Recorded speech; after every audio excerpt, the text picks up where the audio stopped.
researchers put people in an empty room, no phone, no book, no window to stare out of, 15 minutes alone with their own thoughts. And they left one thing on the table, a button that delivered a mild electric shock. Every one of those people had already said they would pay money to avoid being shocked again. 2/3 of the men pushed the button anyway. That's not a story about pain.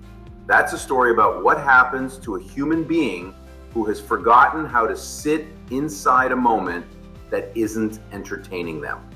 Welcome to Hard Truths for a Soft World. I'm your host, Trevor L Taylor. This is the show where we dig into how technology, comfort, and modern relationship habits are quietly reshaping our brains, our grit, and our love lives, and exactly what we need to do about it. Today is episode 13, The Comfort Crisis, Why Ease is Making Us Soft.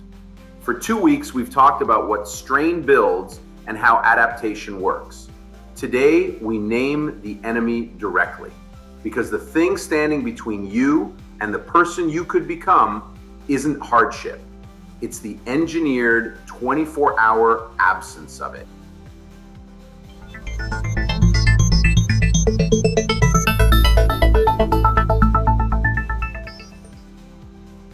Let's start with that shock study because the details matter.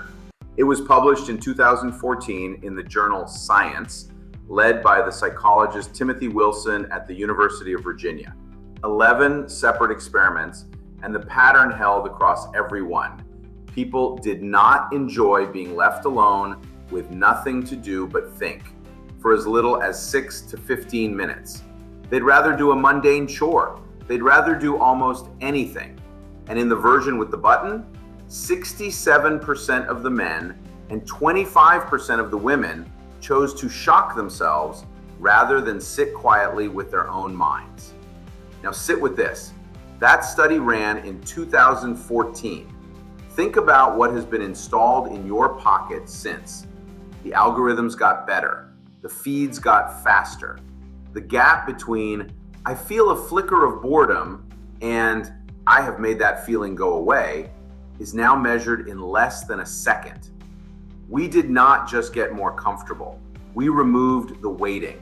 And waiting is where a lot of your character used to get built. Let me show you how completely we've engineered discomfort out of ordinary life. Start with where your body physically exists. The Environmental Protection Agency sponsored the National Human Activity Pattern Survey, published by Neil Klepis and colleagues in 2001 in the Journal of Exposure Analysis and Environmental Epidemiology. They asked thousands of Americans to account for their time. The finding? About 87% of it was spent inside enclosed buildings, and another 6% inside enclosed vehicles. Add those together, 93% of a human life spent inside a box. Now add climate control. According to the U.S. Energy Information Administration's Residential Energy Consumption Survey, as of 2020, 88% of American households use air conditioning. In the South, 93%. Think about what that means biologically. For most of human history, your body had to do something about temperature. It shivered, it sweated, it burned fuel to keep you alive. Now, a thermostat does that work year-round, and your metabolism gets the day off. And that matters more than it sounds. In 2009, researchers led by Wouter van Marken-Lichtenveld published a study in the New England Journal of Medicine on brown adipose tissue, brown fat, the tissue that burns energy to generate heat.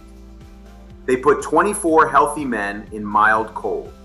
23 of the 24 showed active brown fat under cold exposure, and essentially none switched on in thermoneutral conditions. Comfortable temperature, machinery idle. Cold, machinery online. Your body has systems that only wake up when something is hard. If nothing is ever hard, those systems just wait. Now let's talk about stillness, because this is where the numbers get genuinely alarming. In 2019, a research team led by Lin Yang published an analysis in JAMA, the Journal of the American Medical Association, tracking sedentary behavior in the United States. Between 2007 and 2016, daily sitting time among American adults rose from about 5.5 hours to about 6.5, and among adolescents, from about 7 hours to over 8. 8 hours, a full working shift of sitting layered on top of everything else a teenager's day contains. Zoom out to the whole planet and it gets worse.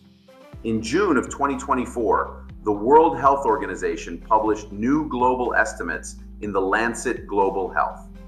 Across 163 countries, roughly 31% of adults, about 1.8 billion people, were not getting enough physical activity in 2022. And that number is climbing. Around 23% in 2000, 26 in 2010, 31 in 2022. They project 35% by 2030. Read the direction of that line. We are not drifting back toward hard. We are accelerating toward soft, one convenience at a time. Here's the part that should concern anyone raising a kid. In 1990, the Policy Studies Institute in London published a study called One False Move, led by the researcher Mayer Hillman, on children's independent mobility, how much of the world a child is allowed to navigate on their own. In 1971, about 80% of English 7 and 8-year-olds were allowed to travel to school on their own. By 1990, that number had collapsed to 9%. 80% down to 9 in a single generation. And that decline has continued since. Now let me be honest, because this show is about hard truths, not convenient ones. The picture on children's actual fitness is more nuanced than the doom headlines suggest. In 2019, Grant Tompkinson and colleagues published an analysis in the British Journal of Sports Medicine, pooling data on nearly 1 million children across 19 countries between 1981 and 2014. They found a real decline in cardiorespiratory fitness, about 7% over that stretch. But they also found the decline slowed decade by decade and largely flattened out around the year 2000. So the honest version isn't kids are collapsing. It's that a whole generation got quietly relocated indoors. Their baseline settled at a lower floor than their grandparents, and then stayed there. That's not a crisis of catastrophe, that's a crisis of ceiling. We stopped asking young people to do hard physical things, so they stopped finding out what they were capable of. So why call this a crisis instead of just progress? Because comfort has a bill, and the bill comes due in your character. The journalist Michael Easter, a professor at the University of Nevada, Las Vegas, wrote a book in 2021 called The Comfort Crisis. Its premise is exactly what we're describing. We've optimized modern life to remove every rough edge, and in doing so, remove the very inputs that used to make people durable. Heat, cold, hunger, boredom, physical labor, silence, carrying heavy things a long way. Every one of those was standard equipment in a human life for 200,000 years. In about 75 years, we deleted all of them, then started wondering why so many people feel restless, anxious, and strangely unearned. But here's the turn. Here's why I'm actually optimistic. In 2018, Michael Inslicht, Amitai Shenhav, and Christopher Olivola published a paper in Trends in Cognitive Sciences called The Effort Paradox. The paradox is this: yes, effort is costly, and yes, we're wired to avoid it, but effort also adds value. Humans and animals alike will sometimes choose the harder option precisely because it's hard. The thing you worked for is worth more to you than the thing that was handed over. Which means comfort isn't just making you weaker. It's making your life feel cheaper. When nothing costs you anything, nothing means very much. And that's the competitive edge hiding inside all of this. If 93% of people are indoors, if 31% of adults aren't moving enough, if 2/3 of us will take an electric shock over 15 quiet minutes, then the person who can voluntarily be uncomfortable is now genuinely rare. Discomfort tolerance used to be the price of admission to being alive. Today, it's a differentiator. It's one of the last skills almost nobody is practicing, and almost anybody could.